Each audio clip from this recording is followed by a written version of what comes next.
One of the most overwhelming things in Canvas is this notifications page.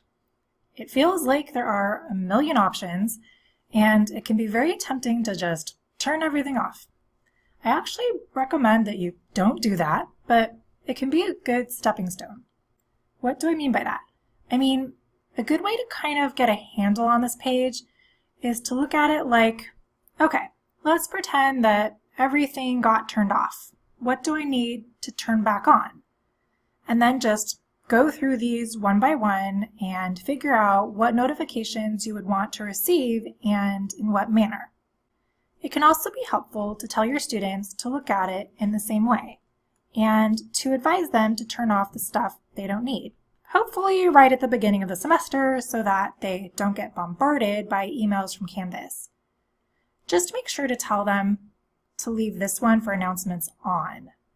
Unlike Etudes and other learning management systems, you can't push announcements in Canvas. So if you send out an announcement and the student has this one turned off, then it won't go through to them.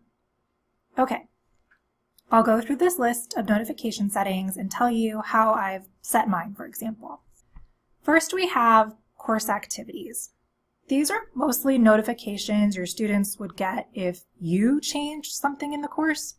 So since I'm a teacher in this class and I'm going to be the one changing any due dates or updating content, I don't need an announcement that I changed my own content, so these first couple ones I just turn off.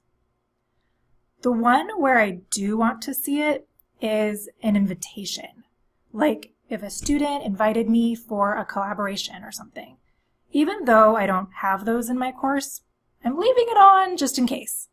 Because in the off chance a student mistakenly thinks we're having a collaboration or a conference and happens to invite me to one, I want to know about it.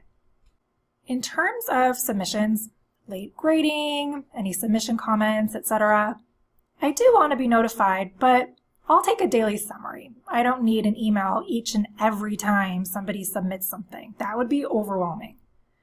I'm still not quite sure what Blueprint Sync is, but I think I would like to be notified if someone tries to do that, so I've kept it on, but just as a daily summary. In terms of discussions, I check those every day anyways. I don't need to have an email to let me know that somebody participated in a discussion, so I just leave those off. Conversations. Yes, I absolutely want to know if I've been added to a conversation, and I want to see if someone emailed me. So I have these come to my El Camino email address as individual emails. In terms of scheduling, I do want to see if a student signed up for an appointment. Right now, I don't actually offer appointment signups in my class via Canvas, so if a student was accidentally able to do so, I definitely want to know about it. But I don't need an individual email about it. I'll just take the daily summary. Then, for appointment availability and calendar, I'm the instructor in this class, so I know my own availability and I don't need to be alerted to having changed my own calendar, so I leave those off. For groups, this is another one that I leave on daily alerts, just in case. Theoretically, a student shouldn't be able to add me to a group, but in case they were able to, I'd like to know about it. And finally, I keep alerts on as a daily report, but I've turned off the alerts about conference recordings being ready because I don't have conferences in my class.